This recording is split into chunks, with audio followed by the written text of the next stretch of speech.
morning for our community conversations with the Institute for Healing, Justice, and Equity. My name is Veronica Gion, and I'll be serving as your media contact for today's event. Here is the order of events for today. We will, after the next video presentation, you will hear from Professor Rukaya Yerbi for introductions, followed by welcoming and opening remarks by Mr. Jonathan Smith, Vice President of Diversity and Community Engagement, followed by remarks from our four wonderful co-founders. And then at that time, we will close with closing remarks by Mr. Bill Johnson, the Dean of Law School. After the closing remarks, we will open up the floor for questions and answers. Please use the Q&A feature at the bottom, or please raise your hand and we will unmute your mic so that you can answer your, so you can ask your questions to our co-founders. After the conclusion of this portion, we will have 4 breakout sessions hosted by our co-founders, and you will find the link in the chat feature. So please do join us for the 4 breakout sessions. And thank you again for joining. If you look at the definition of equity, where your identity categories cannot predict your life outcomes. So we cannot use your race to determine how long your life expectancy is, gender to determine whether or not you are going to make a certain amount of money. What does that look like in practice? How do we achieve it? Equity for me means not just equal access, where everyone gets the same thing, but also recognizing that there are groups that, even with equal access, there are other challenges that must be addressed so that they can utilize the resources. We really started to think about training opportunities, research collaborations, helping community-based organizations to enhance their capacity as well. That's how the idea of the Institute for Healing, Justice, and Equity came to be. There's some institutions where social justice work is cute and nice to have, but not the core of what you do. Here, felt like my work aligned with the mission rather than me having to find a way to fit it in. I study how discrimination impacts mental health. It is a stressor and has been correlated with hypertension, type 2 diabetes. What are the variables that either exacerbate or buffer for those negative effects? To me, what resonates the most is racial disparities in healthcare and class disparities when there's a great income inequality, and continuing laws and policies that keep people segregated and keep urban areas not thriving. My work largely focuses on the health and well-being of Black boys and Black men, how racism is an unexplored determinant of health. We are trying to think of the different ways that students can be involved in the work of the Institute, training opportunities to help build their skills. I study communication and social justice, so I look at activism, I look at healing and how we can heal as community through communication practices like art. We're dealing with issues that directly impact large communities on massive scales. I see the Institute becoming sort of the epicenter of discursive change. When there's great crisis, there's great opportunity for social change. And we are in the middle of a crisis.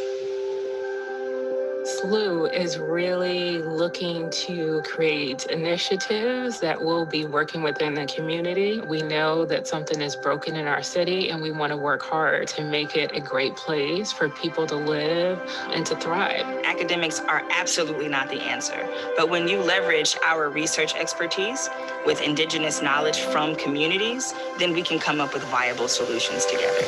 I am not here to look like I'm making a difference. I'm actually here to be with you, to work with you, alongside you, not for you. Many grants are calling for community-based agencies and organizations to evaluate their work. That's one of the things that we want to be able to offer. As an institute, we also have to be vulnerable in a way that allows us to be self-reflective, to critique ourselves. SLU wants to be part of the solution, but given the long history of not just SLU, but academic institutions, we have a lot of more work to do. My hope is that community leaders will be a part of it and will be leading major efforts to really make a change. People who have hours to volunteer, money to donate, space for us to start planting these seeds, we welcome you. We do the work, we do it well, we do it with love, and we lift people up. There's really some wonderful work happening here at St. Louis University, but it's going to require us all working together. We need to work together.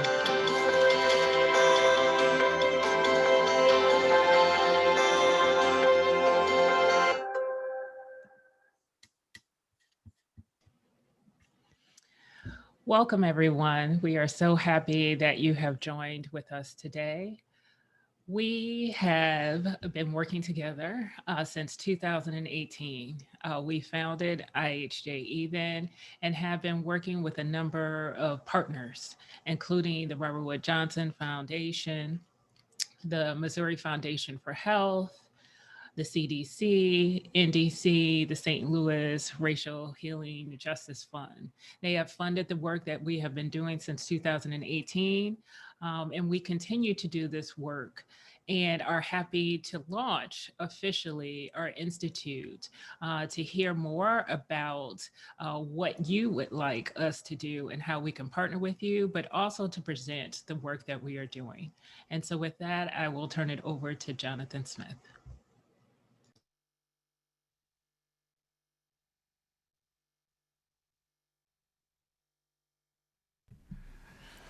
Good morning. Thank you, Rakaya. And I am Dr. Jonathan Smith. I'm the Vice President for Diversity and Community Engagement at St. Louis University. And this morning, I want to welcome all of our attendees on behalf of our university president, Dr. Fred Costello, and all of the senior leadership here at St. Louis University. For those who may not know, we are a 200-plus-year-old institution. We are a Jesuit Catholic international urban resident research university with campuses in St. Louis and Madrid.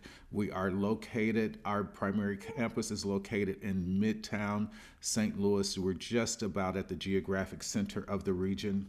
And what I'd like to, we are also a complex institution. We have a School of Medicine, School of Nursing, School of Law, Business, Arts and Sciences, Engineering.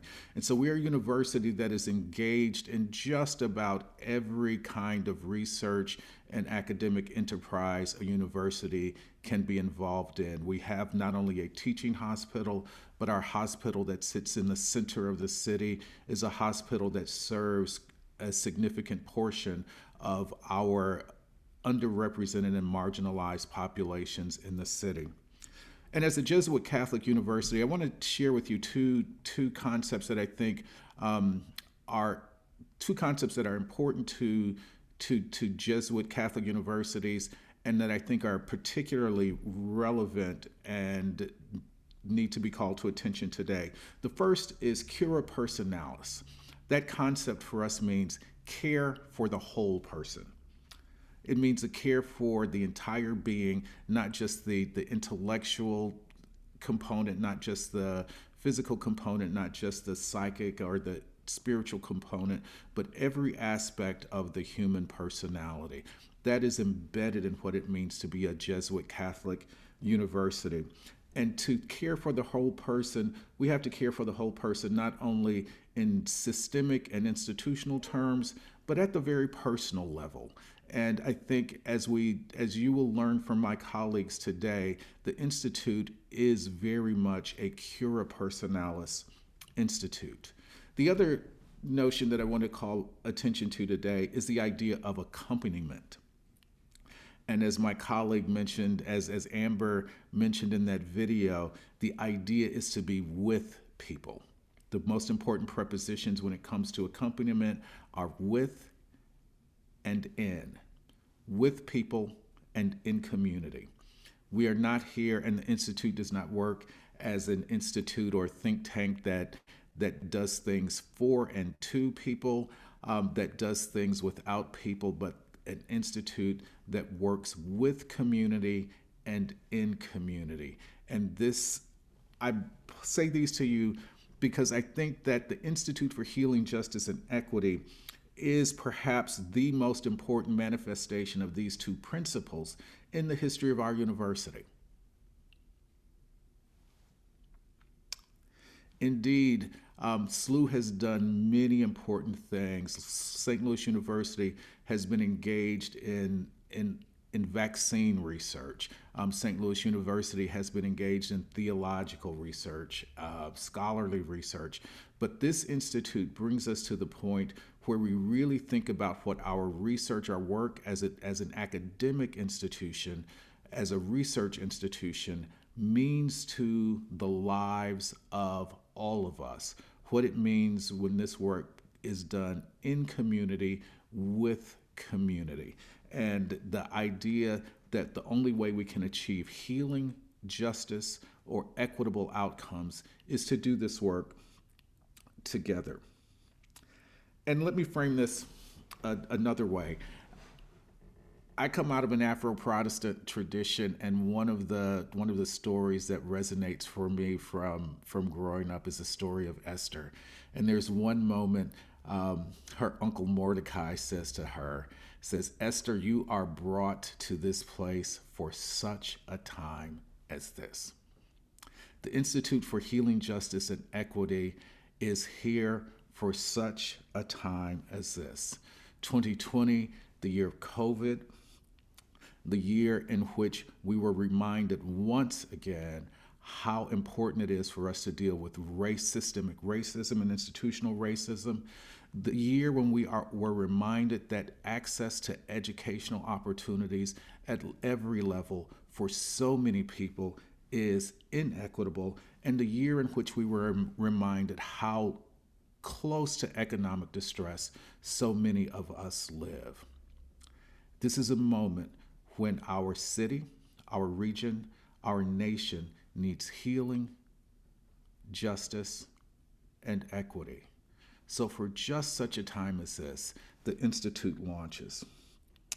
And I trust that as you engage in these conversations today, you will be enlightened, you'll be motivated, and you'll be impressed by my colleagues and friends. And yes, I mean that last one. You will be impressed by my colleagues and friends, because the bottom line is they are just good people doing the right work. As my friend Amber said in their remark, they do the work, they do it well, they do it with love, and they lift people up. So please stay here, be engaged today with my friends and my colleagues, with my university, with this Institute of Healing, Justice, and Equity as they launch and begin to do the work with you.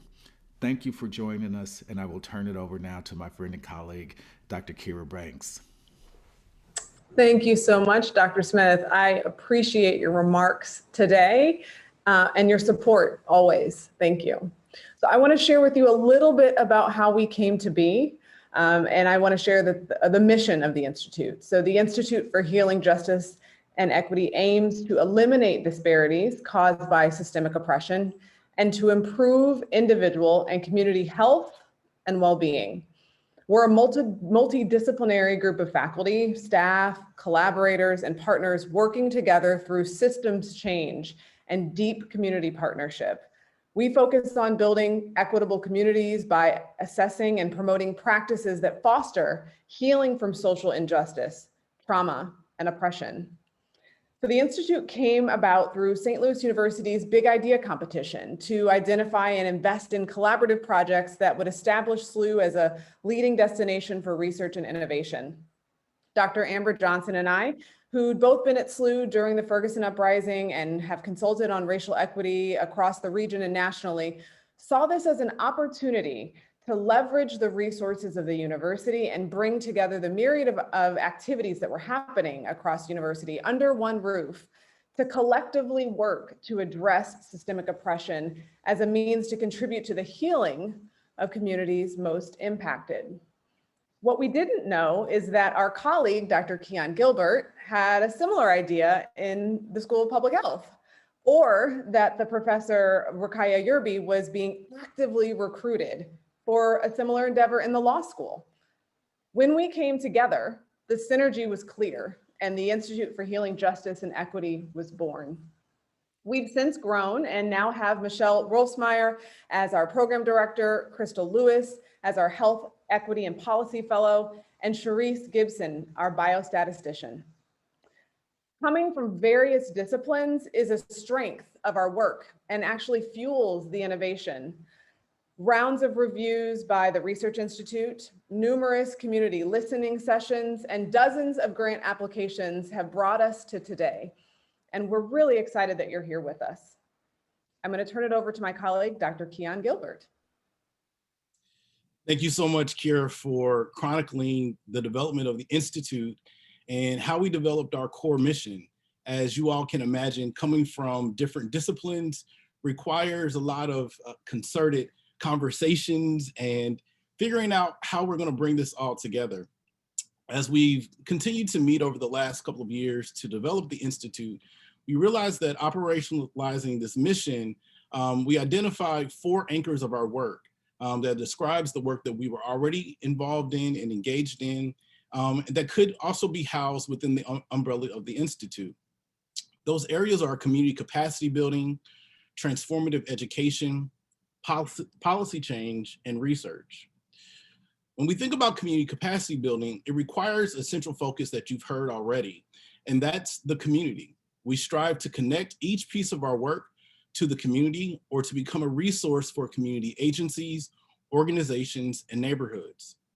We understand that working with communities requires constant engagement, transformative education, and professional development to ensure that our work minimizes harm, builds strong networks and relationships, and to convey that community-driven work requires careful attention.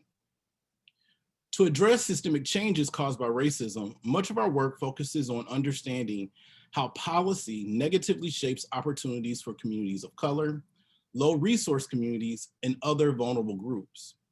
These policies shape the daily experiences of these groups, and we take seriously the need for advocacy and evidence-based strategies to make policies more equitable.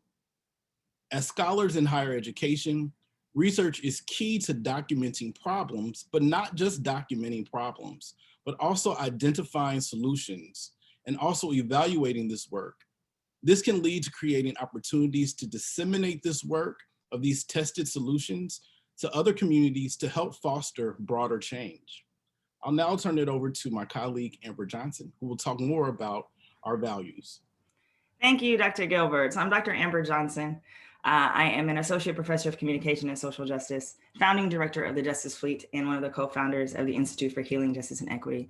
And if it hasn't already been made extremely clear, we do things differently at the Institute. And so everything that we do was established, we established a set of criteria for what we say yes to that reflects our core values and commitments.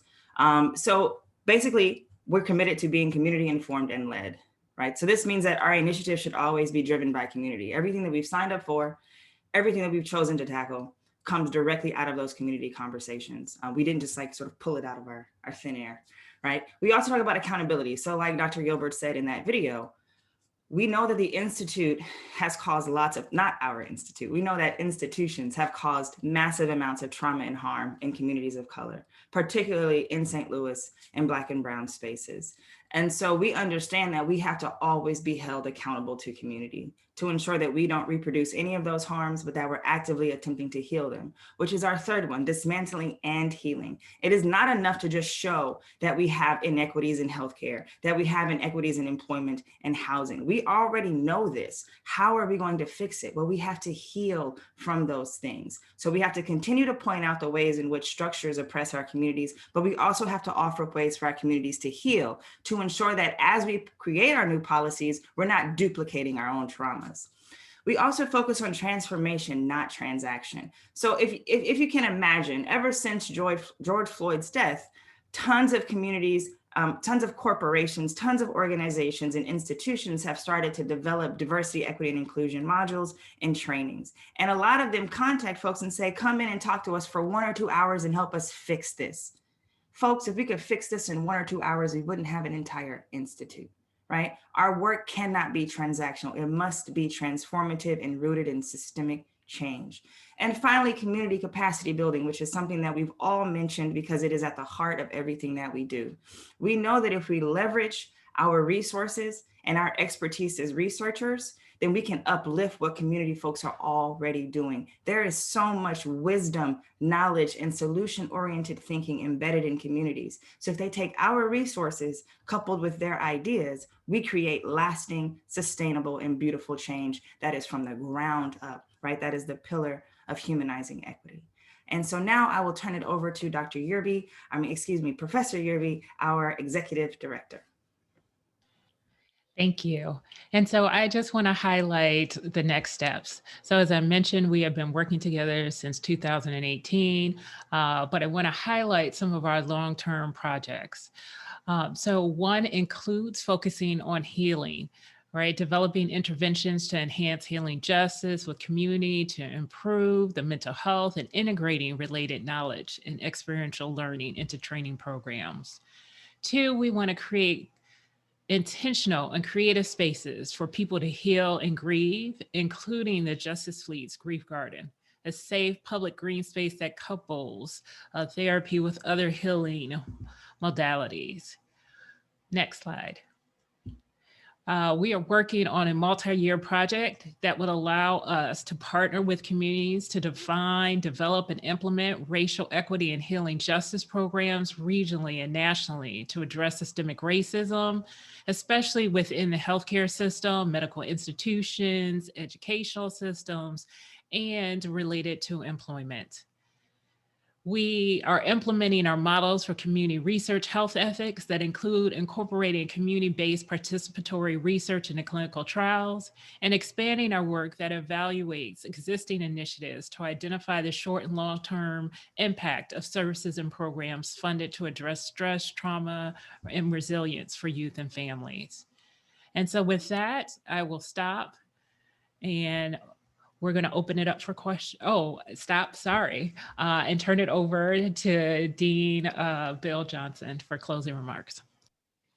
Thanks so much, Professor Yerby. My name is William Johnson. I serve as Dean for the School of Law at St. Louis University. It is truly my honor, together with my dear friend, Dr. Jonathan Smith, to serve as executive sponsor for the Institute for Healing Justice and Equity. We've just heard about the mission of the Institute, what it is that the Institute does, its strategy and core values, and what's coming in the years ahead. When I first learned of this initiative 2.5 years ago, I was hopeful and I had high expectations. But I tell you what, over the past 2 years, my expectations have been significantly exceeded. I could not be prouder of my colleagues or more enthusiastic about the exciting work that we just heard about and that we're going to continue to hear about over the next hour. Each of these remarkable scholars is very, very impressive individually. Their individual research and scholarly activities ripple with the mission. But what they can do together, as we heard a little bit from Dr. Banks, is truly inspirational. Engaging with the community, leading conversations nationally, working across departments, colleges, and schools is special. It's unusual and it's inspiring. Their seemingly tireless efforts are remarkable. Their commitment and their work make me hopeful. The Institute offers an inspiring example of exactly the sort of mission-driven work that should be supported and celebrated at this university. As we heard from Dr. Smith, this is St. Louis University. We are a Jesuit institution with a social justice mission. And as such, we are called to insert ourselves in the world on behalf of the poor, the marginalized, and those who seek justice. I often hear expressions of deep support for our social justice mission across the university. Indeed, it truly is one of our defining characteristics and is in many ways our most important guiding principle as an institution. Yet our commitment to social justice is incomplete without a genuine, intentional, proactive commitment to racial justice as an essential component of our commitment to social justice. And the truth is, too often racial justice is missing from the conversation. This institute fills that gap in a powerful and meaningful way. Similarly, too often social justice is viewed as something that is done for others. As we heard from Dr. Johnson, this institute is committed to being in community, to listening to and engaging with those who are impacted. Now, that our commitment to social justice is incomplete without a commitment to racial justice would be true at most any time. But as Dr. Smith pointed out, this moment in time is distinctive. It has brought us a distinctive opportunity and a responsibility. The pandemic has thrust the work of these scholars squarely into the spotlight, where it belongs. Meanwhile, the highly visible and deeply disturbing acts of racial violence at the hand of law enforcement and private citizens over the past year have at last heightened the awareness by members of the white community and white institutions of power that systemic violence against Black bodies is real. While that violence is by no means new, the broader recognition in white corporate America among white elected officials and within the halls of academia is very new. It has led to what some are calling a great awakening, which is a hopeful thing, even as we acknowledge what Dr. Johnson shared, that 1-hour training sessions aren't going to get us there alone. We need transformational work. Now, in my view, all reasonable people who are awake and paying attention can get behind the struggle against racial violence, listen to voices of those impacted, and support the work of healing justice.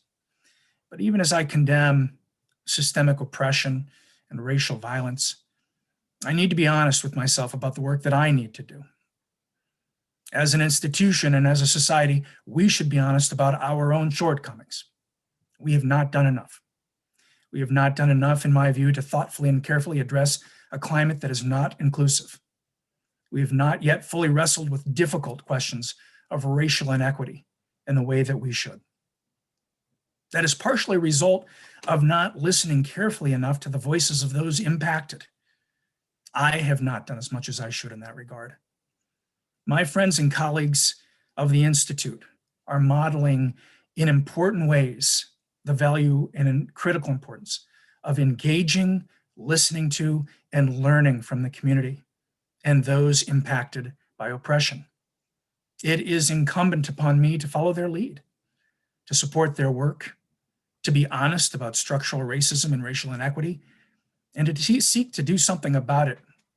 I pledge, as Dean of the School of Law, as executive sponsor of the Institute, and as an academic leader at a Jesuit institution in the city of St. Louis, to do everything I can to support the powerful and meaningful work of my colleagues and my friends, and to contribute to healing justice and equity. I'm so pleased that you have joined this important launch today. This is exciting, and it's important. I could not be prouder of my colleagues who are doing the work of healing justice and equity. To my colleagues, congratulations and thank you. You are doing great things. And to everyone, enjoy the launch. Thank you.